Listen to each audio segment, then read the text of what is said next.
This thing has gone a bit mental on X. It looks at why Britain has stagnated in detail, and it's full of eye-opening statistics and insight. It's a great read in that sort of, this is why your life's crap kind of way, which, one of my favourite genres. I wanted to do my bit to share this and discuss some of the key points. Full credit to the authors. I've linked the full report below, just in case you want to read it, and I've also linked the thread as well, if you want to pretend that you've read it. But let's start with what the guys who wrote this claim is the main problem. Clearly an issue with productivity. The UK is less productive today than it should have been based on historic trends. This chart shows that clearly, highlighting what those trends look like in the past and then where productivity in the UK is today. It's essentially flatlined. Without trying to oversimplify this too much, how productive you are is how much stuff you get done in a given time. So the same really applies to an economy. Ben, Sam and Sam, the authors of the paper, I'll just call them the authors from now on because it's easier. They spell out the impact of this missed productivity and what it's done to us all. If Britain had grown in line with its trend between 79 and 08, it would be 24.8% more productive than today, making the typical family £8,700 better off before taxes and transfers. Tax revenues will be £1,282 billion instead of £1,027 billion. So instead of a deficit of 85 billion on current spending, we would have a surplus of 170 billion, meaning taxes could be much lower and public services could be better funded. We've simply stood still. And this stagnation is even more apparent when you compare our productivity, measured using output per capita, to countries that were once far behind us. On current trends, Poland will overtake the UK on this metric by the end of the decade. Now, before we get too negative, this report does start by saying that the UK, has a lot going for it.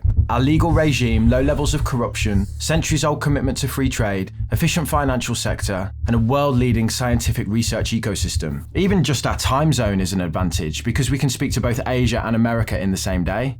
We do have things going for us, and the paper argues really that there are three key areas we should focus on to get us moving in the right direction. Infrastructure has been massively underinvested for decades. We invest to make ourselves richer over time. The UK has a terrible track record for investment versus our peers. Since the 1990s, the share of GDP that the UK invests has been declining.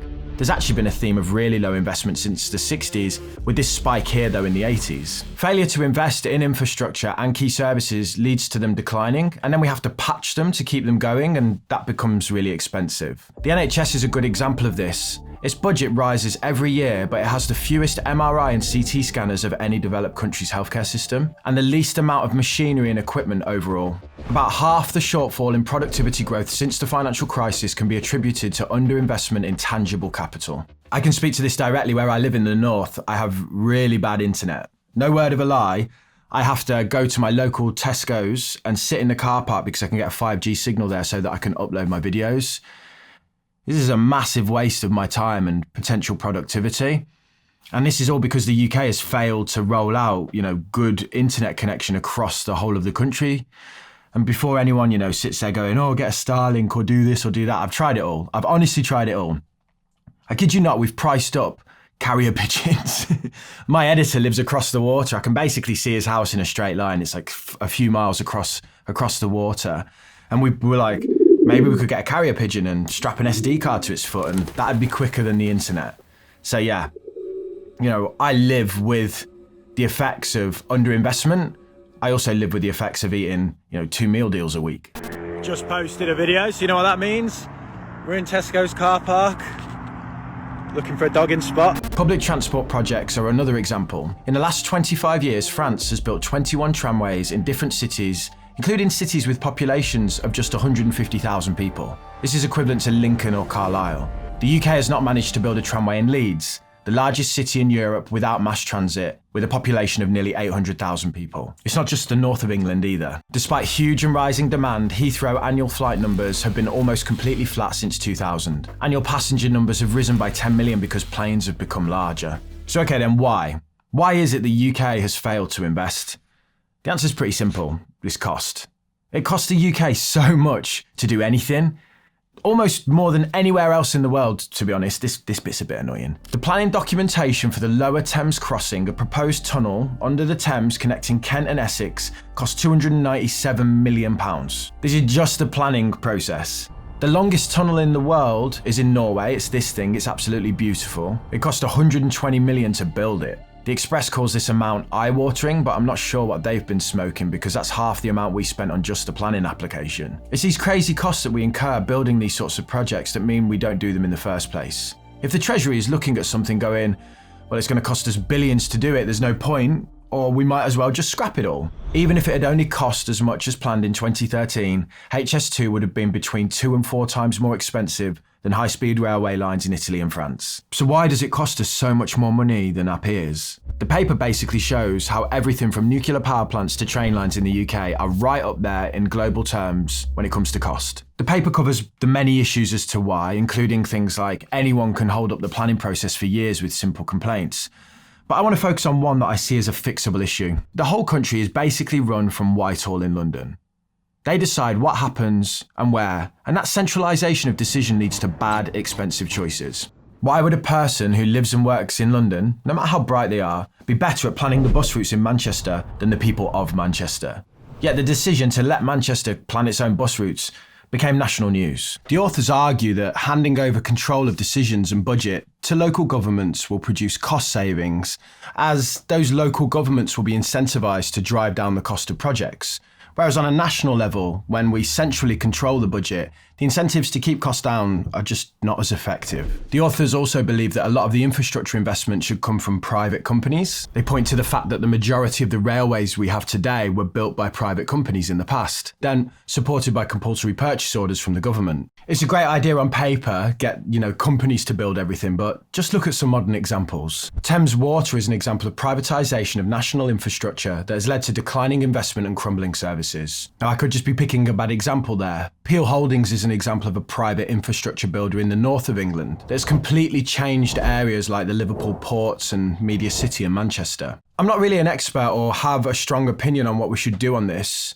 I don't know what the right answer is. All I know is this paper heavily leans on this idea of private companies being the answer, and we just kind of need to get out of their way. But I think the British public will need some convincing in this case. Public support for nationalising utilities and public transport, aka large-scale infrastructure, has grown significantly in the last few years. I'm just not sure that the public support is there to back up what this paper says needs to happen. Okay, let's look at housing. I would say we are at the limit of the house price to income ratios that people can afford. This report talks about this idea of the missing middle in major cities. As big cities grow, the housing stock does not keep up with the flow of people, and we get to a point where only the very rich and the very poor who live in social housing can afford to be in the city. This stops the middle from relocating, and they're essentially left behind, competing for a smaller pool of jobs in areas where property prices are more normal. This then serves to starve those areas that have the demand for staff. And we make this worse by tightly constraining the supply of homes in those areas that need staff. During the Industrial Revolution, companies built whole towns that still exist today to get their workers near to where the companies needed them. Cambridge is a hub for biotech, and it's one of the industries that could literally carry the UK into a new age of prosperity. Andrew Craig wrote a great book on this recently, and I'll link it below. But yet Cambridge is restricted on building up or out, so it just can't get the people to feed the industry. I can understand, honestly I can, why local residents don't want new housing developments in their area. The quality can be poor at best, and they don't get the infrastructure to support the population growth. The 2 points are really linked, aren't they? So we need infrastructure and we need housing, and they need to work together so that local residents don't feel that the services they already have are being squeezed by more people. The authors argue we should incentivise building in the private sector. They actually think that the private sector investment is the key to both the infrastructure and housing requirements that we need. But looking at this chart that they've put forward here, this is taken directly from their paper, it's pretty clear that actually the major theme is a decline in the public or government building of homes. The public sector rate of decline in house building is almost twice that of the private sector. I also want to acknowledge something that the paper doesn't mention, which is the counter pressure from the government to keep house prices high. This is beneficial to them at the end of the day. It appeases homeowners, especially older ones, who make up a large portion of the vote. Any solution for the housing market must compete with this built-in force from the government. The final area that they look at is energy. Could we all just stop paying our energy bills. We all became acutely aware recently of how reliant the UK is on others for energy, didn't we? But Britain's energy use per unit of GDP is now the lowest in the G7. Very large businesses as well pay way more for energy here than they would, say, in France, which means they're at a competitive disadvantage. The paper points out how the UK at one point was a global leader in alternative energy sources. We had more nuclear power plants than the rest of the world combined, then we turned away from them. France didn't, and now they're reaping the benefits of that. The paper argues that the nuclear of today is a very different beast to that of decades ago, and is actually safer than almost any other source of energy, including wind. The authors, who know more about this topic than I do, think a combination of nuclear and green sources would be the solution, and then would allow the UK to become a global leader in low-cost energy. If we then combine that with better infrastructure and housing, we could see a productivity boom. Sounds lovely, doesn't it? I think this paper's garnered so much attention.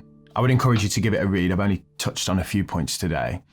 But yeah, the attention because it gives the UK what it craves, an explanation as to what has gone wrong and a suggested way to fix it. What we must do is surprisingly simple. Get Britain building by removing barriers and lowering costs. But simple isn't easy, is it? The idea that we can just simply rip up a bit of legislation, make everything cheaper and get out of the way of private companies, to me, feels a little bit facile. I think the public sector's involvement needs to extend way beyond just rule changes and devolution, even if that is a good start. It's the decline in public sector house building that has been the most pronounced, leading to property market issues. There is then a massive conversation to be had around funding, taxation or borrowing, take your pick. But we must acknowledge that we can't keep up if we don't match our peers. This paper is called Foundations because it's the very foundations of this country we've let crack by not investing in them for decades. We can't continue to let this happen. We were once a nation of innovators, inventors, and builders.